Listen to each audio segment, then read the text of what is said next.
শুরু করা যাক। 1 নম্বরটা হলো ইনটেন্ট ভার্সেস অ্যাক্সিডেন্ট।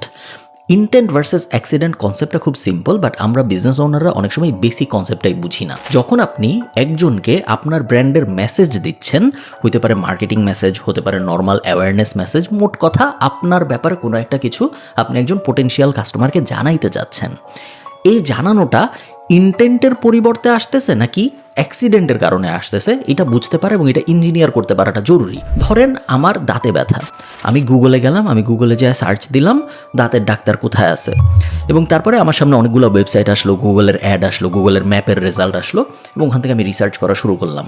আমি আমার কিছু বন্ধুকে জিজ্ঞেস করলাম যে তোর দাঁতে ব্যথা ছিল, তুই কোথায় গেছিলি দাঁতের ব্যথা সলিউশন করতে? সে আমাকে কিছু সাজেশন দিল যে এই ডাক্তারের কাছে যা, তমুক ডেন্টিস্টের কাছে যা।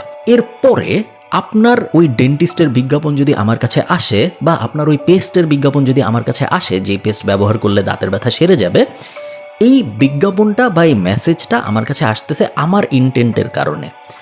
আমি আগে দুনিয়াকে বলছি যে আমার এই প্রবলেমটা আছে, আমি ইন্টেনশন দেখাইছি, এরপরে আপনার সলিউশন এসে আমাকে বলছে তোমার এই প্রবলেম আমি সলভ করে দিতে পারবো এই সলিউশনগুলো দিয়ে। এটাকে বলে ইন্টেন্ট বেসড মার্কেটিং বা ইন্টেন্ট বেসড কমিউনিকেশন।